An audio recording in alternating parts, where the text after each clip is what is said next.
Apple introduced cinematic mode with the iPhone 13 like it was the future of mobile filmmaking. And it was definitely intriguing.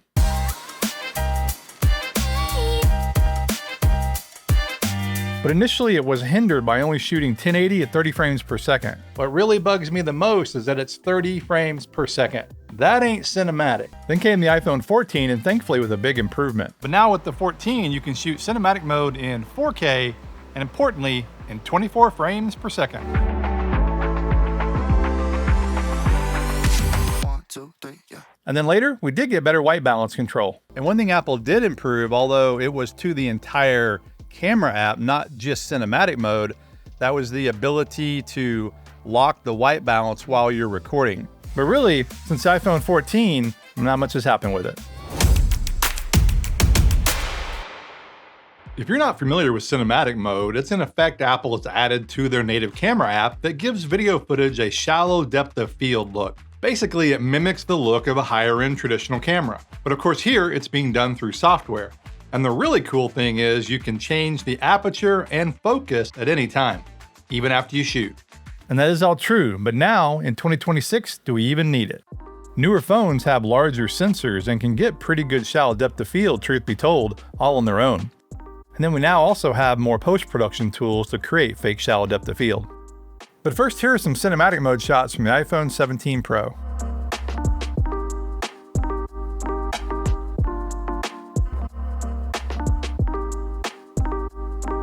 And some of these shots look shockingly good. But then others don't.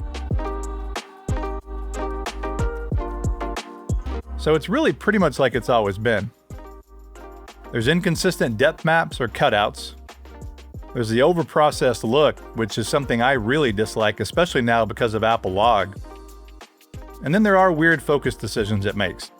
Now you have some control over that in post, but it can still be kind of tricky. So just overall, the more complicated the edge detail, the more the illusion falls apart. Now here are some examples of the same shot, with and without cinematic mode.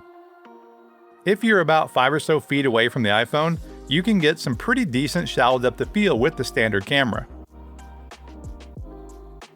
If you use a telecamera, you can even get more.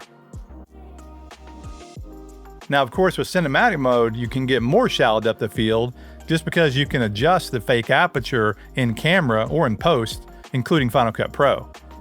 So you can make it more subtle or a lot more shallow.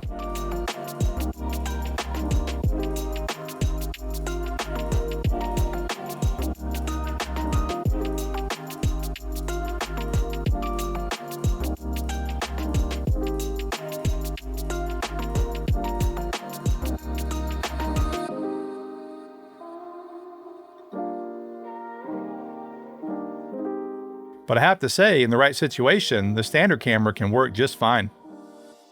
And then I mentioned post-production, and we've been able to do fake shallow depth of field for a long time.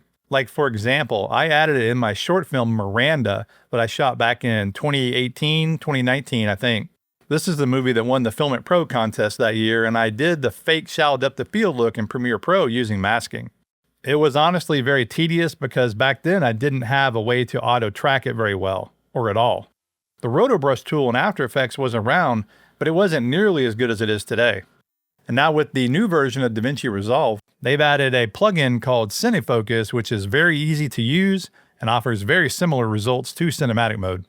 All right, I'm in DaVinci Resolve and I'm in version 21, Studio 21.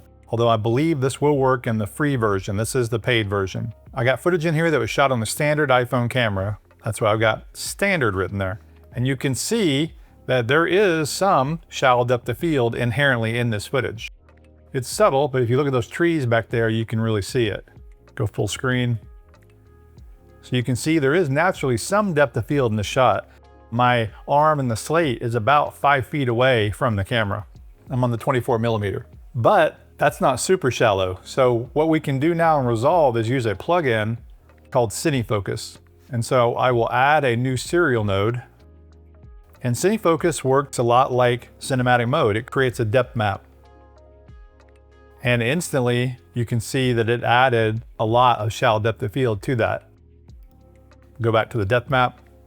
You can see that's pretty clean. Now we'll go to the focus And right now you can see that the focus is all over, the depth of field is all over the background. So the entire shot behind me is shallow depth of field, which doesn't look as realistic to me. And so what you can do is adjust the depth of field with this slider here. And now I'm pushing it back. You can get a better view of it here. You can see it's going back.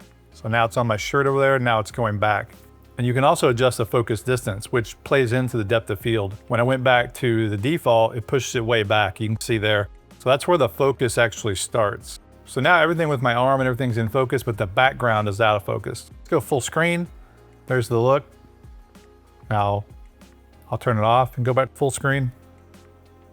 And this comes again free within DaVinci Resolve. And so let me show the original one more time, and the original will play back just fine. And again, there is a little bit of shallow depth of field there.